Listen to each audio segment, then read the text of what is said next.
नमस्कार साथियों, मैं डॉक्टर मुकेश गर्ग। जरा सोचिए में आपका हार्दिक स्वागत है। साथियों, आज 21 जुलाई से संसद का मानसून सत्र प्रारंभ हो चुका है और जैसा कि परसों इंडिया ब्लॉक ने अपनी जो है मीटिंग की थी, वर्चुअल मीटिंग की थी, और कल लोकसभा स्पीकर ओम बिरला जी ने जो है सर्वदलीय मीटिंग बुलाई थी।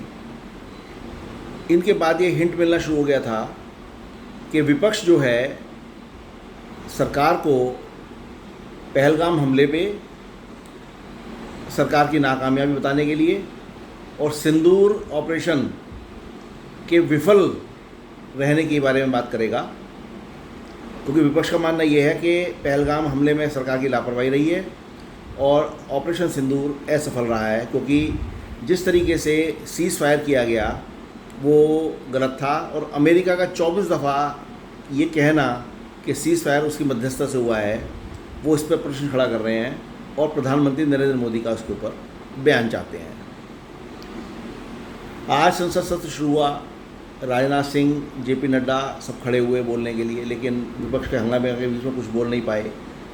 पहले सदन 12 बजे तक के लिए स्थगित हुआ, फिर 2 बजे तक के लिए स्थगित हुआ और फिर पूरे दिन के लिए स्थगित हो गया।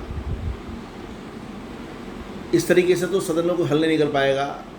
सरकार ने अपनी मंशा बता दी है कि वो एक एक पॉइंट का जवाब देने के लिए तैयार हैं, लेकिन विपक्ष सबसे पहले इसी पर चर्चा कराना चाहता था और प्रधानमंत्री से बात करना चाहता था, और चाहता है कि सारा जितने टाइम भी सदन चलेगा प्रधानमंत्री सदन में मौजूद रहे। ये सारी बातें ऐसी हैं जो इम्प्रैक्टिकल हैं और जिनसे जो है ऐसा लगता है कि शायद कोई दुश्मनी निकालने के लिए विपक्ष सत्तारूढ़ दल के साथ इस तरह की बातें कर रहा है। वो किसी बात के ऊपर एक्सप्लेनेशन चाहते हैं, सरकार एक्सप्लेनेशन देने को तैयार है, तो कोई झगड़ा नहीं जाता, लेकिन फिर भी झगड़ा ज़बरदस्ती करने का प्रयास किया जा रहा है। साथियों, प्रधानमंत्री नरेंद्र मोदी ने आज सेशन शुरू होने से पहले लोकसभा से ही अपना एक चंद शब्दों का भाषण दिया पत्रकारों को, और उसमें उन्होंने ऑपरेशन सिंदूर की कामयाबी को इस सत्र के नाम करते हुए, इसको विजय सत्र का नाम देते हुए उन्होंने बोला था। शायद इससे विपक्ष ज़्यादा बौखला गया और ये सदन की कार्यवाही को हंगामाग्रस्त करते हुए समाप्त कराने का प्रयास किया गया। लेकिन विपक्ष को ये सोचना चाहिए कि देश ने ग्लोरीफाइड काम किया है, घर में घुसकर मारा है, और अमेरिका बोल रहा है, लेकिन साथ साथ हमारे देश के जो रक्षा मंत्री हैं, जो हमारे देश के जो हैं NSA हैं, नेशनल सिक्योरिटी एडवाइज़र, वो लोग अपना पक्ष रख चुके हैं, और पक्ष भी इतना मजबूती के साथ रख चुके हैं कि विपक्ष को क्या कि देश के किसी नागरिक को कोई शक की गुंजाइश उसमें नज़र नहीं आती है।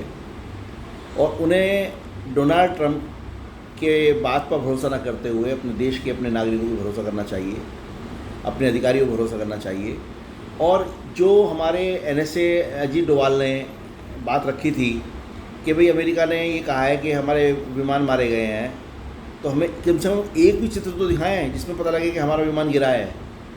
कोई ऐसी चीज़ तो दिखाएं कि हमारा नुकसान हुआ है। वो चित्र ना अमेरिका के पास है, ना चीन के पास है, ना पाकिस्तान के पास है।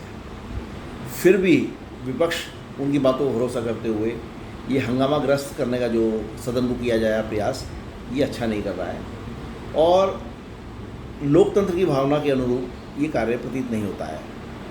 एक लोकतांत्रिक मूल्यों का ध्यान रखते हुए विपक्ष सरकार का साथ दे, सरकार विपक्ष का साथ दे, और चर्चाएं गंभीर हों, संगीन हों, तब फ़ायदा है, ताकि यदि कहीं कोई गलती रह भी गई हो तो उसको आगे के स्तर पर सुधारा जा सके।